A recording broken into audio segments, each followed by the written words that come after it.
To understand the collapse of the empire and how it impacted the early 20th century literature, we have to look at the way in which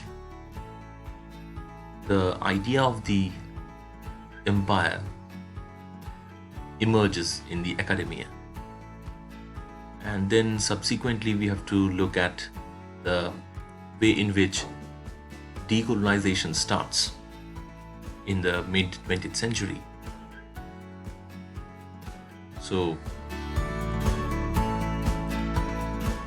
the British Empire, as we understand this, is actually constituted by the territories ruled or administered by the United Kingdom, primarily England, and the starting date is somewhere between the late 16th and early 18th centuries, and it had its genesis in the mercantile enterprises and trading posts which were established by England during the colonial period. So as merchants, they started to explore new routes, started to explore the non-Western world. And this is how colonization began. Gradually, the business enterprises turned into administrative pursuits, occupying lands, getting revenues. In fact, the revenues which were generated in the colonies were directly sent to the mother country, that is England. And in this way, it impoverished the colonies. We can think of the way in which raw materials were collected from the colonies, and then manufacturing works were done in the factories of Britain, and then the finished material was then transported to the colonies and sold in the market of the colonies. So the colonies became the provider for raw materials, and also it became the market. In this way, British colonialism flourished. And by 1920, it covered almost 24% of the Earth's total land area. So this is how the expansion can be understood. The expanse of the British Empire. And more importantly, it was bolstered by a strong rhetoric of racial, cultural and technological superiority. The British thought that they were superior to other cultures, especially the non-Western cultures. Technologically, they were superior, and here we need to bring the discourse of modernity. And please see my other videos on this, the links are in the description, where modernity becomes an index of progress. Technology and science become the gateways to success and civilized lives. So if you are technologically superior, you are a superior civilization.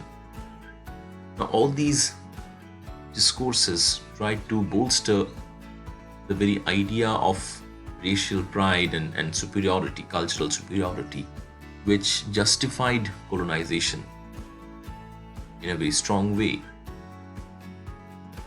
And we can also refer to Edward Said's book Orientalism, which was published in 1978, where he talks about how the way in which the West perceived the non-West, the Orient,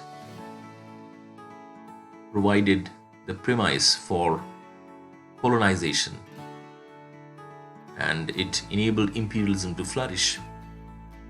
Continuous stereotypical representations were in circulation, where the Orient would always be inferior to the Occident, the West. And in this way, the European individual, the British individual, would always have an upper hand upon the colonized. So the colonizer would become superior, he would belong to the superior civilization, and I'm consciously referring to the word he because when we are talking about European colonization, the oppression that Europe inflicted upon the non-European countries, we are primarily referring to the middle class, heterosexual, white, male population who were in power.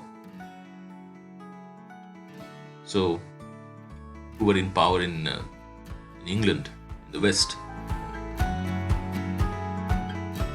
And hence, we can say that cultural and economic exploitation of people in the colonies continued. The Western civilization flourished through the exploitation of the colonies. If you think of the peak in the British Empire, you will find that it was the Victorian period, the 19th century. You can think of the Great Exhibition where the mementos and trophies from various places, from various colonies were exhibited to showcase the wealth and prosperity that the British civilization was having at that time. And this prosperity, this wealth, the rise of the middle class, the rise of material success, the prosperity which was visible, the opulence of Western middle class, Western bourgeois, was actually caused by the things which were going on in the colonies, the exploitative structures which were working in the colonies. So that's why they would project, for instance, India as the jewel in the crown of the British Queen. Now, if you think of an approximate timeline of the British Empire, it will be like this. And this is just a generalization, oversimplification in order to understand the way in which the British Empire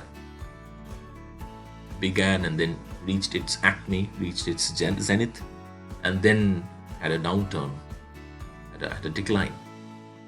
So it begins in the late 16th century and then it reaches its peak in the mid 19th century, especially in the Victorian period.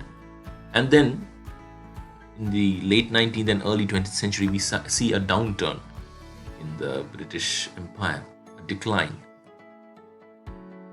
Now, if we think of the crisis in the British Empire, we need to acknowledge that the early signs of the crisis were visible in the early 20th century, especially with the Second Boer War, which challenged the very discourse of invincibility of the empire. Now, this exposed British imperialism to the world, that the world could know that British Empire can be defeated, British soldiers can be defeated. Though the war ended with the defeat of the Boers, it caused heavy economic losses for Britain, and also it exposed Britain as vulnerable. So this was a very important moment in the context of the crisis of the British Empire. And then there were nationalist movements in the colonies which gained momentum in the late 19th century and the early 20th century.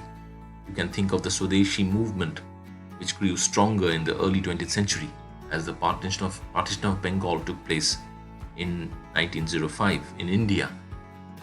Later there was Satyagraha movement and the Jallianwala Bagh massacre of 1919, and the rise of Mohandas Karamchand Gandhi as the greatest anti-colonial leader of India happens this time.